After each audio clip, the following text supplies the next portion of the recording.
Something happened to Prince Louis that the palace spent months refusing to explain. One day he was there, bouncing on the balcony, covering his ears at the flyover, stealing every frame he appeared in. Except then he was gone. No warning, no statement. For weeks, one familiar face was suddenly missing from royal life. No laughter on the palace balcony, no mischievous waves beside his siblings. And behind the quiet absence of Prince Louis, palace staff were finally beginning to reveal why. The absence that royal watchers could not ignore. The first hint that something had changed appeared so quietly that most people did not notice it at all. Royal schedules moved forward as they always did. Engagements were announced, photographs were released. Appearances at charitable events continued across London and beyond. Yet for those who follow the rhythms of the royal family closely, a small but unmistakable detail began to stand out. Prince Louis was missing. At first, it seemed like nothing more than coincidence. The Prince and Princess of Wales attended a series of engagements in early spring, accompanied by their two eldest children, Prince George and Princess Charlotte. During several public moments that would normally have included the entire family, George stood beside his father with the growing composure of a future king. Charlotte, confident and attentive, carried herself with the calm familiarity of a young royal who had already spent years learning how to navigate public attention.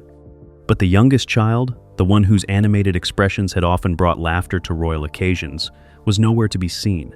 For most observers, the absence barely registered at first. Prince Louis had always appeared at royal events selectively. Unlike his older siblings, he had been introduced to public life gradually, usually during large ceremonial moments, such as the annual Trooping the Colour celebration or Christmas appearances at Sandringham. Still, as the weeks continued, a pattern began to form. Photographs from royal outings showed George and Charlotte attending carefully chosen events with their parents.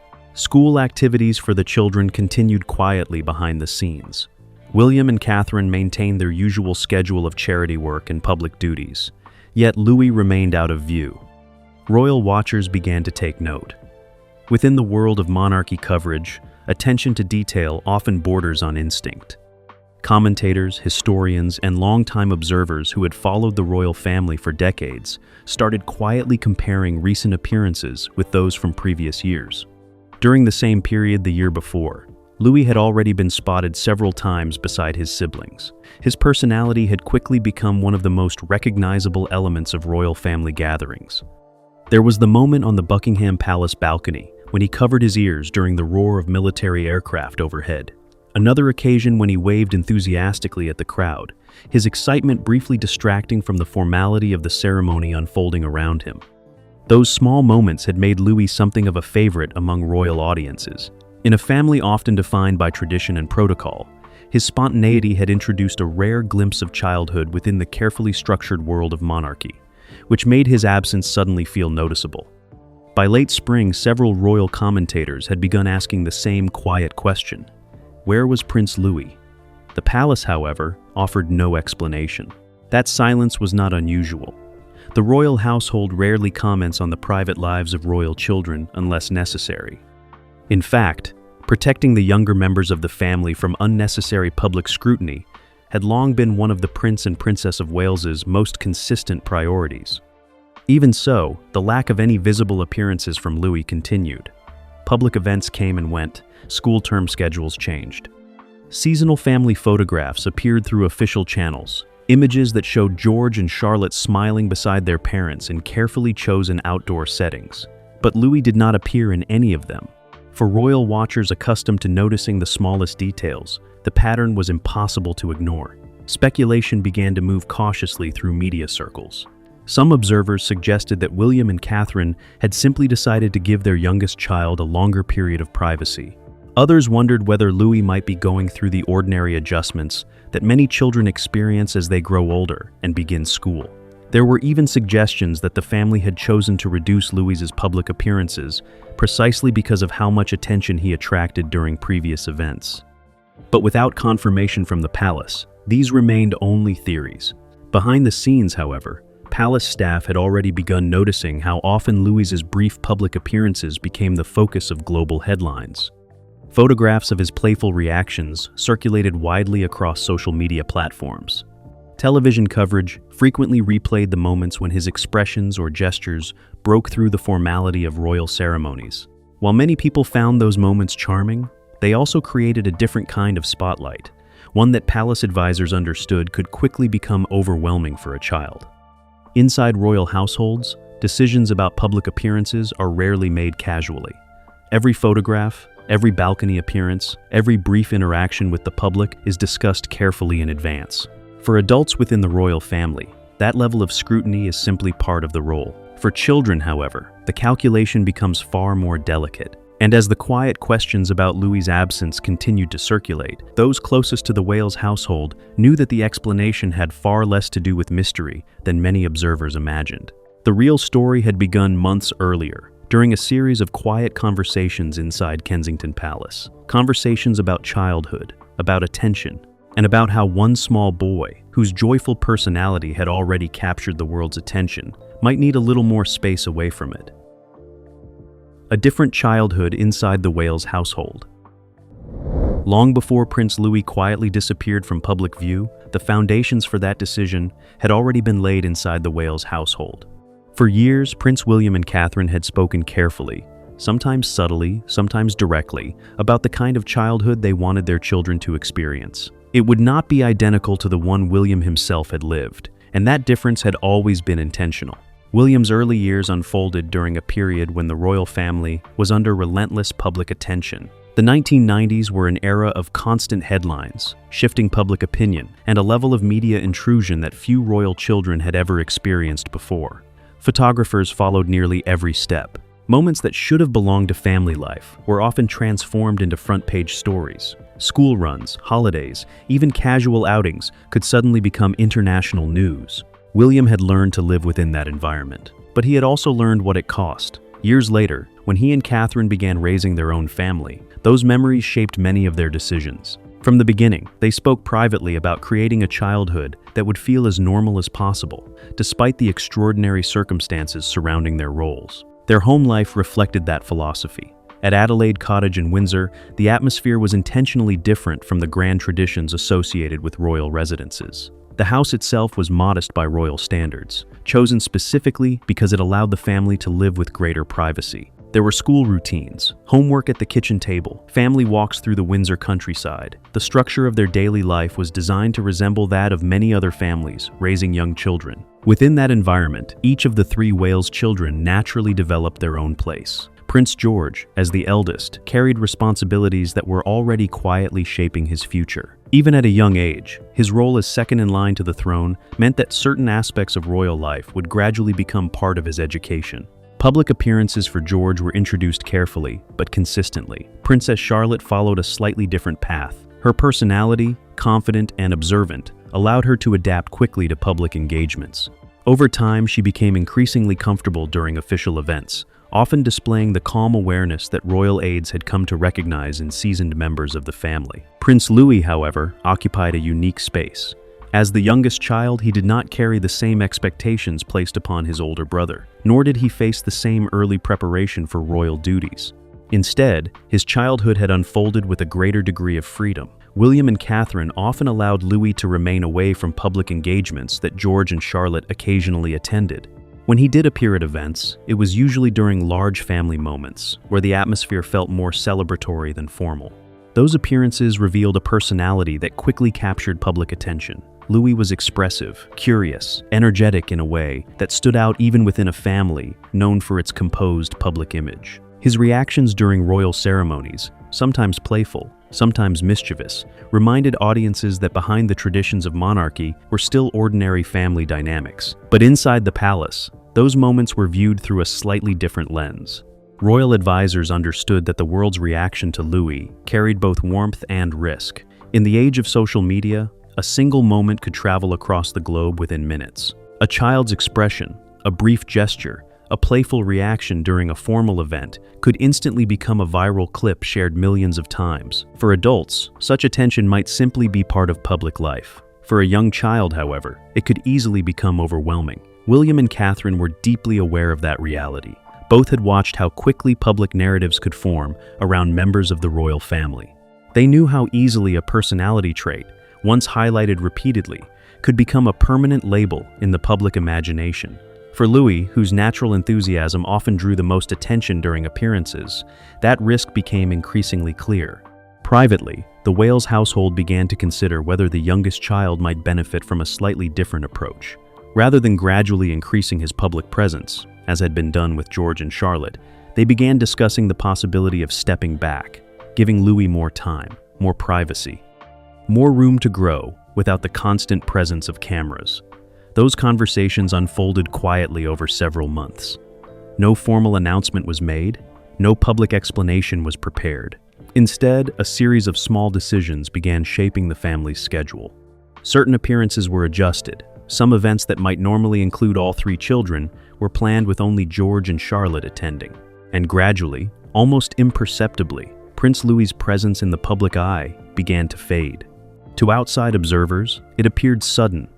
But inside the Wales household, the shift had been carefully considered long before anyone beyond palace walls noticed it. Because for William and Catherine, one priority had always remained clear. Before Louis could grow into whatever role the future might hold for him, he needed something far simpler, the chance to simply grow up. Quiet adjustments behind palace walls. The decisions that shape royal life rarely unfold in dramatic meetings or sudden announcements. More often, they begin as quiet adjustments, small changes to schedules, subtle shifts in planning, conversations held behind closed doors, where the focus is not on headlines, but on long-term balance. Prince Louis's absence from public view had begun in exactly that way. Inside Kensington Palace, where the administrative team supporting the Prince and Princess of Wales coordinates much of the family's public life, preparations for upcoming engagements are often mapped months in advance. Every appearance, every photograph release, every moment in front of the public is carefully considered. This is especially true when children are involved. By the early months of the year, senior aides had already begun reviewing the Wales family's calendar with a slightly different lens. Certain events traditionally include royal children, national celebrations, commemorative services, or large public gatherings where families appear together. But when the planning discussions reached those moments, a new question began to surface. Should Louis attend? It was not a question driven by crisis or concern about his well-being. By all accounts, Louis remained the same energetic child his parents knew at home, curious, playful, and full of the restless enthusiasm that often defines the youngest member of any family. The concern, instead, was about attention. During several previous public appearances, Louis's reactions had become an unexpected global phenomenon. His expressive personality, particularly during formal ceremonies, had captured the public imagination almost instantly. Clips of his reactions circulated across social media within minutes. Television broadcasters replayed those moments repeatedly during coverage of royal events. Headlines appeared in international newspapers describing him as the cheeky prince or the most entertaining royal on the balcony. For many viewers, the moments were harmless and charming. But inside palace offices, the reaction prompted deeper reflection. Royal advisors understood that the internet age operates very differently from earlier decades of monarchy coverage. A brief moment of childhood spontaneity could suddenly become a permanent digital identity, repeated endlessly across platforms far beyond the palace's control. And once such an image took hold, it could follow a young royal for years. Prince William, perhaps more than anyone, understood the risks. He had spent his own childhood under relentless public attention, navigating a world where even the smallest moments could become defining narratives. The lessons from those years had shaped how he approached fatherhood. When discussions about Louis's public appearances began surfacing among staff, William's perspective was clear. His youngest child did not need to become a global character before he had even finished primary school. Catherine shared that instinct immediately. Throughout her years inside royal life, she had developed a strong awareness of how public perception can shift quickly. She had seen how photographs and headlines sometimes simplified complex personalities into easily recognizable labels. For a child, that kind of attention could easily become unfair. Together, William and Catherine began discussing a quieter solution. Rather than addressing the situation publicly, they would simply adjust Louis's visibility. The process unfolded gradually. Engagement schedules were revised in ways that appeared natural from the outside. Events that might normally include the full Wales family were organized so that George and Charlotte attended with their parents, while Louis remained at home or at school. Photographers covering royal engagements did not receive explanations. The palace press office issued no clarifications. From the outside, the shift looked almost accidental, but inside the palace, staff members understood that the change had been deliberate. Those responsible for coordinating public appearances began paying closer attention to how each event might affect the children. Some occasions, particularly those with large crowds or extended media coverage, were now viewed as better suited for older royal children who had already grown accustomed to the attention. Louis, meanwhile, continued his routine away from the cameras. School activities filled much of his time. Family life at Adelaide Cottage followed the familiar rhythm of homework, outdoor play, and evenings spent together away from public scrutiny. For William and Catherine, the goal was not to hide their son. It was to protect his childhood from becoming a spectacle. Among palace staff, the strategy quickly became understood as part of a broader philosophy guiding the Wales household. Royal duty would always remain part of their children's future, but it would be introduced gradually in ways that allowed each child to develop their own confidence first. And so, while the public quietly wondered where Prince Louis had gone, the answer inside palace walls was far simpler than many imagined. Nothing dramatic had happened. There had been no crisis, no conflict, no sudden change in circumstance.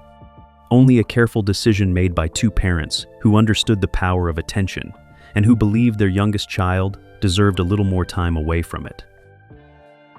The pressure of growing up royal. For those outside royal life, it can be easy to forget that the children who appear on palace balconies or in carefully released family photographs are growing up inside one of the most scrutinized institutions in the world. Every smile is examined, every gesture becomes a talking point, and every stage of childhood unfolds under a level of attention that most families could hardly imagine. Prince Louis's quiet disappearance from public view began to make more sense when viewed within that larger history, the long and often complicated experience of royal children growing up under constant observation. Prince William knew that history better than anyone. His own childhood in the 1990s had been shaped by an environment where cameras followed nearly every movement. Photographers waited outside school gates. Family holidays were rarely private. Even the smallest moments could become global headlines within hours. The pressure was relentless. For William and his younger brother, Prince Harry, growing up meant learning how to navigate a world where childhood innocence often collided with public expectation. Years later, William would occasionally speak about how those experiences influenced the way he wanted to raise his own family. While he understood the importance of royal visibility, he also believed strongly that children needed room to grow without feeling constantly watched. That belief became one of the quiet principles guiding life inside the Wales household. George, Charlotte, and Louis have all been introduced to public life carefully, but never excessively. Their appearances are limited, often connected to major national events or family traditions rather than routine engagements. This approach reflects a broader shift that has slowly taken place within the modern monarchy.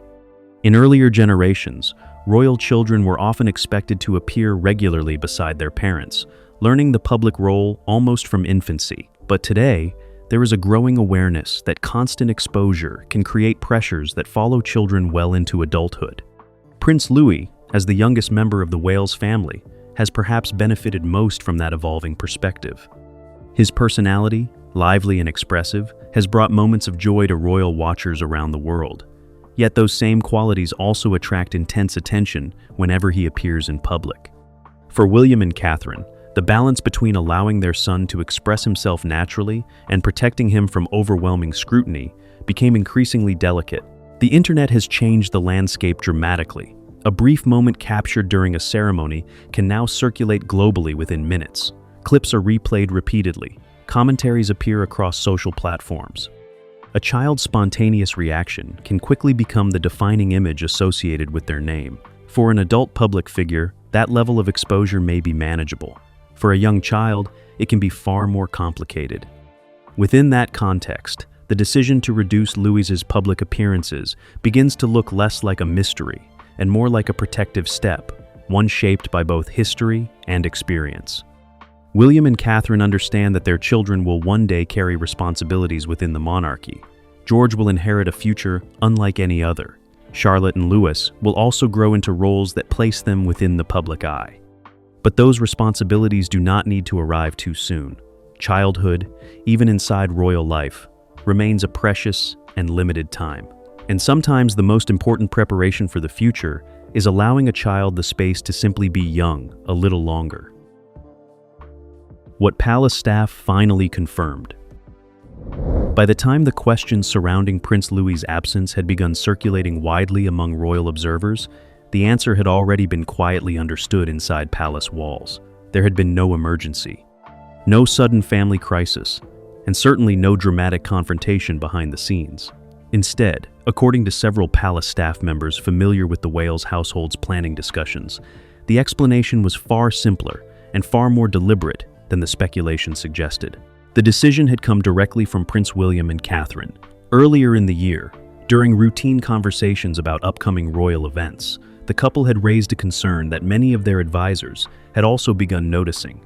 Prince Louis's brief public appearances were increasingly becoming the central focus of media coverage. What began as harmless amusement, the youngest prince reacting playfully during formal ceremonies, had quickly grown into something larger. Photographs of Louis pulling expressive faces were shared widely across international news sites.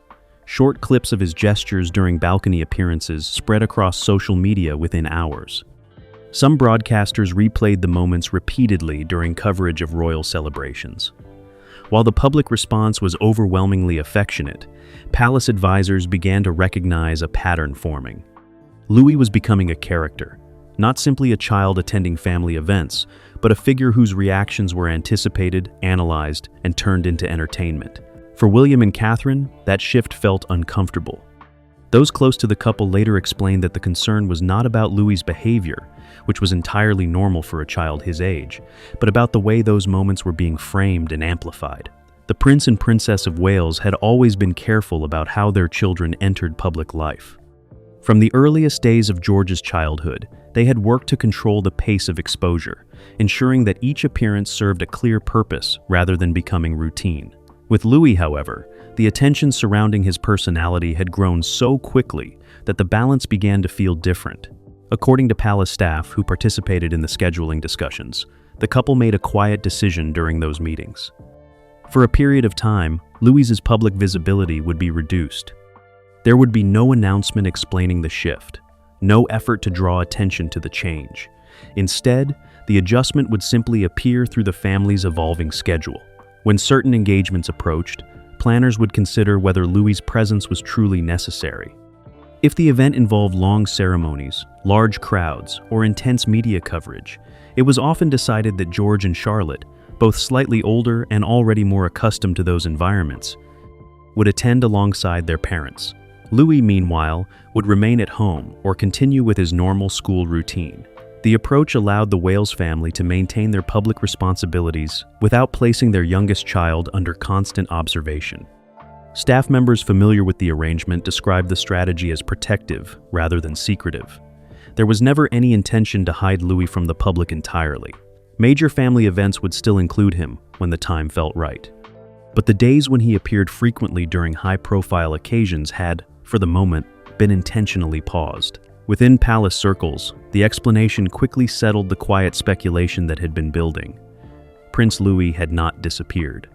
He had simply stepped back, guided by parents who understood how powerful public attention could become, and who believed that a young child should not carry that spotlight before he was ready. Preparing the next generation carefully. In the months that followed Prince Louis's quiet disappearance from public view, the atmosphere surrounding the story gradually shifted. What had first appeared mysterious to royal watchers slowly began to reveal something far more deliberate, a glimpse into how the modern monarchy is preparing its next generation. For centuries, royal childhoods unfolded very differently. Young princes and princesses were often introduced to public life almost from the moment they could walk. Formal appearances were expected. Ceremonies, national events, and official tours frequently included royal children standing beside their parents, learning the role through constant visibility. That approach reflected the expectations of earlier eras. The monarchy was seen not only as a governing institution, but also as a symbol that had to remain constantly present before the public eye. Royal children were part of that symbol from the beginning.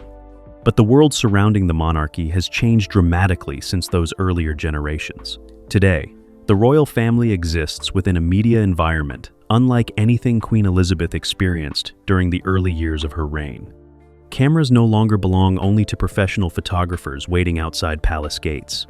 Every public moment can now be captured instantly by thousands of phones. Every photograph can travel across the globe within minutes. Every gesture, every expression, every fleeting reaction can be replayed, analyzed, and interpreted by millions of people who may know nothing about the child at the center of the image. For royal parents raising children in that environment, the challenge has become far more complex. Prince William understands that reality intimately. His own childhood unfolded during the final years before the digital age, transformed public attention completely. Even then, the pressure of growing up under constant observation left a lasting impression on him. Years later, he would occasionally speak about the importance of giving children space to develop their own identities before the weight of public expectations settles around them. That philosophy now shapes the household he shares with Catherine. From the outside, their parenting approach often appears remarkably ordinary.